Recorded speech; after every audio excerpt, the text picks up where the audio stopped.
Good morning friends, I welcome you all at your favourite YouTube channel विज्ञान विहान। इस channel पर हम Rajasthan lab assistant की प्रिपरेशन करने वाले हमारे व्यूअर्स के लिए रेगुलरली क्वालिटी कंटेंट अपलोड करते रहे हैं। वीडियो 201 में हम फरवरी 2019 को आयोजित किए गए लैब असिस्टेंट एग्जाम की आंसर की अपलोड कर चुके हैं।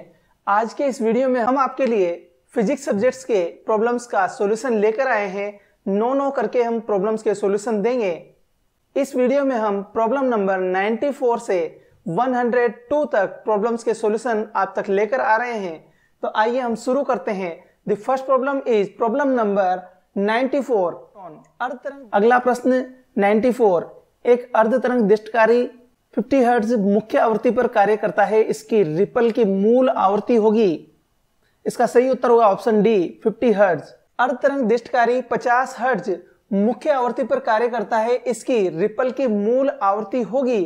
तो अर्धतरंग दिष्टकारी के लिए इनपुट वेव की आवृत्ति दी हुई है 50 हर्ट्ज। आउटपुट वेव हमें प्राप्त होगी, उसमें मात्र आधी ही तरंग प्राप्त होगी। अतः आवृत्ति का मान अपरिवर्तित रहेगा, क्योंकि एक पूरा चक्कर करने में उसे वही समय लगने वाला है।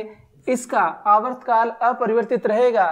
अतः हम कह सकते हैं कि अर्धतरंग दिष्टकारी से निर्गत रिपल की आवृत्ति होगी, वो होगी 50 हर्ट्ज, जो कि है ऑप्शन डी। प्रश्न संख्या 95। परम शून्य ताप पर शुद्ध जर्मेनियम और शुद्ध सिलिकॉन है। इसका सही उत्तर है ऑप्शन सी आदर्श अचालक।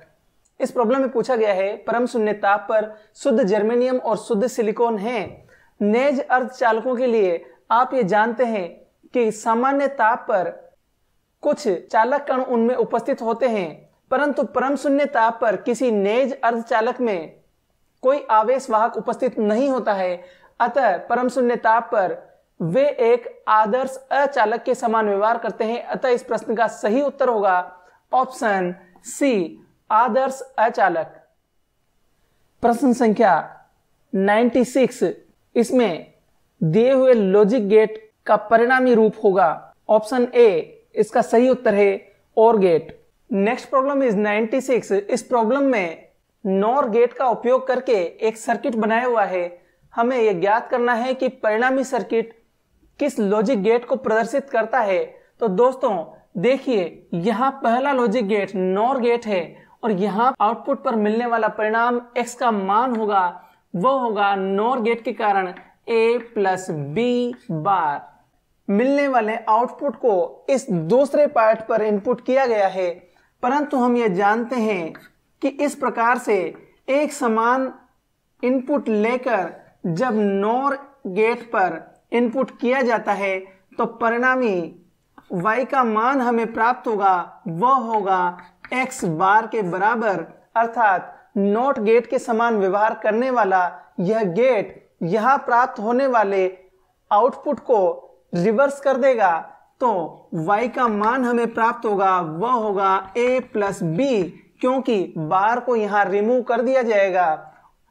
या आप इसे यूं देख सकते हैं कि a प्लस बी का बार नॉर के ऊपर जब नॉट लगाया जाएगा तो आपको प्राप्त होगा a प्लस बी, अर्थात a और b। तो देख सकते हैं कि यह दिया हुआ सर्किट और गेट को प्रदर्शित करता है। अतः इस प्रश्न का सही उत्तर है ऑप्शन ए और गेट। नेक्स्ट प्रश्न 97।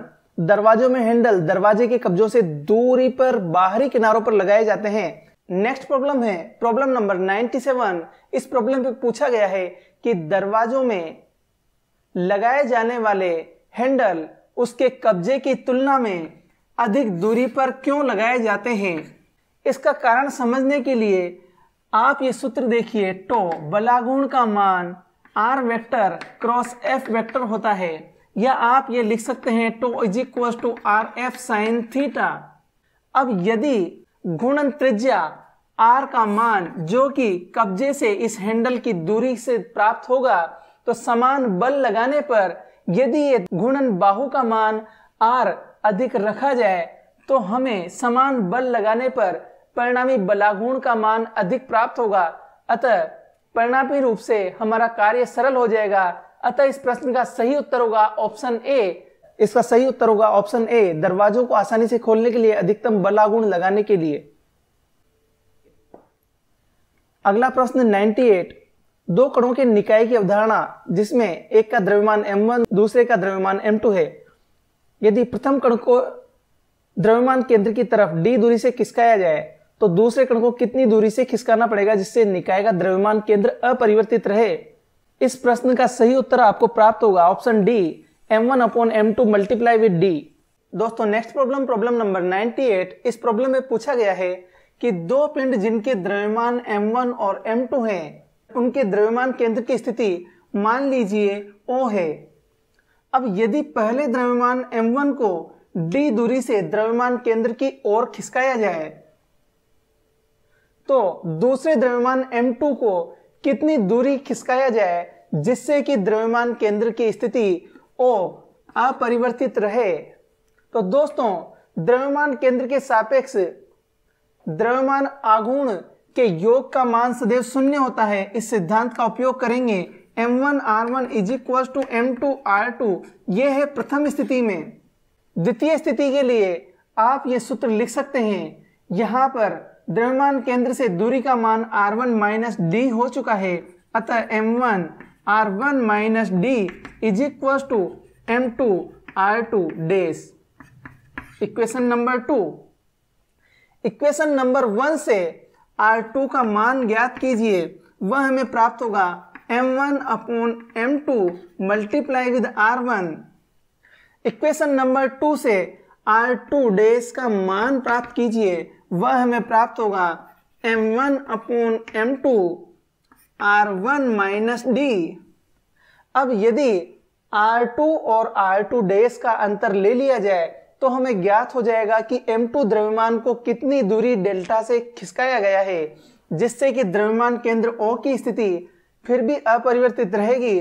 अतः लिखिए r2 - r2 dash is equal to m1/m2 r1 minus m1/m2 r1 - d।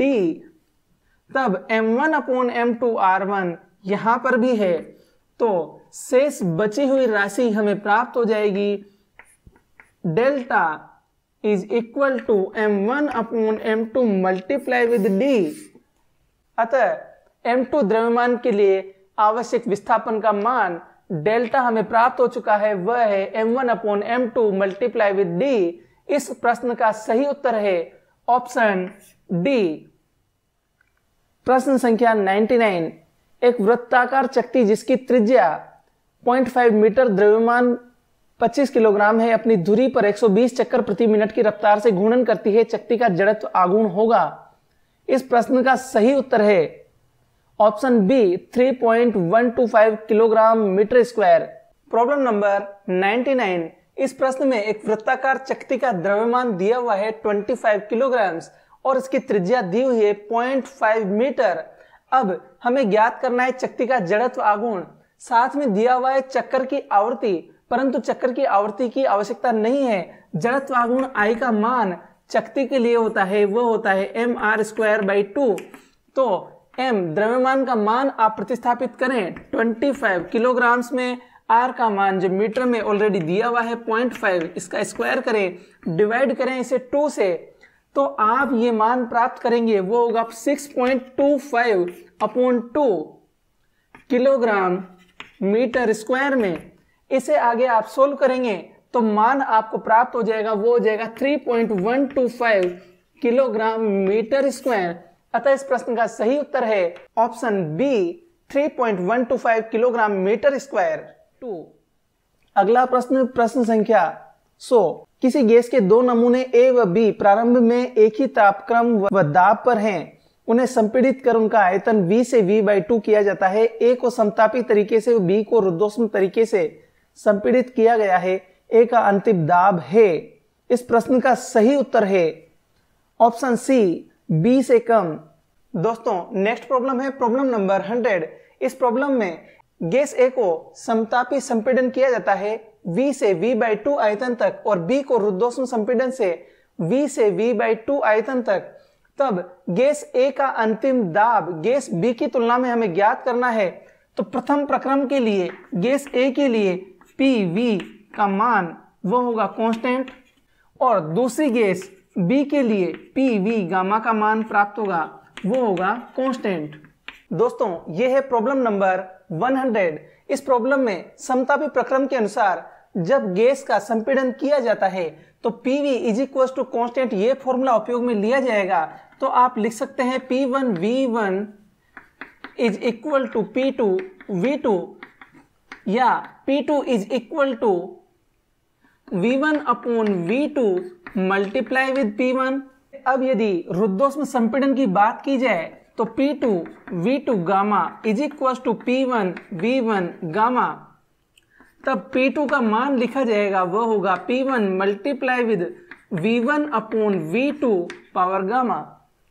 अब गामा का मान जो कि रुद्धोष्म नियतांक है, इस रुद्धोष्म नियतांक का मान सदैव 1 से अधिक होता है। अब यहाँ पर V1 अपॉन V2 का मान यहाँ से आप ज्ञात कर सकते हैं V1 अपॉन V2, तो V1 का मान है V और V2 का मान है V/2, अतः यह मान होगा 2। तब P2 का मान हो जाएगा 2 ऑफ P1,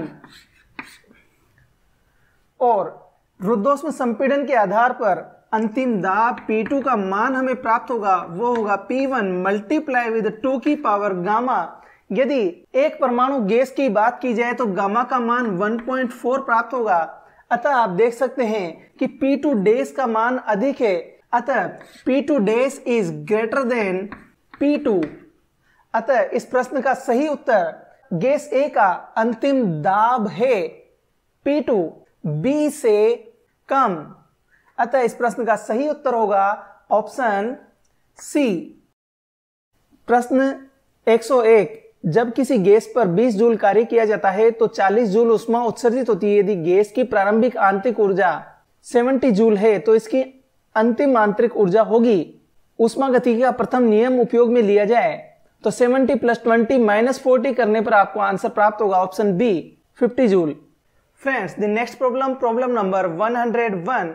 इस प्रॉब्लम में गैस पर किया गया कार्य 20 जूल है, इसके द्वारा उत्सर्जित ऊष्मा का मान 40 जूल दिया हुआ। यदि गैस की प्रारंभिक आंतरिक ऊर्जा का मान 70 जूल हो तो इसकी अंतिम आंतरिक ऊर्जा का मान हमें ज्ञात करना है और उसे सेलेक्ट करना है दिए हुए 4 ऑप्शंस में से।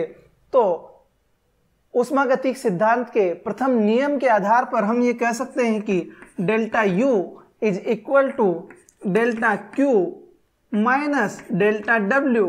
डेल्टा U अर्थात आंतरिक ऊर्जा में परिवर्तन U2 minus U1 is equal to delta Q, अर्थात ऊष्मा में परिवर्तन, ऊष्मा जो कि यहाँ पर गैस द्वारा उत्सर्जित की जा रही है, अतः इसका ऋणात्मक मान लीजिए -40 जूल माइनस डेल्टा W। चूंकि गैस पर यहाँ बाह्य बल द्वारा कार्य किया जा रहा है, अतः किया गया कार्य भी यहाँ पर ऋणात्मक मान में लिया जाएगा।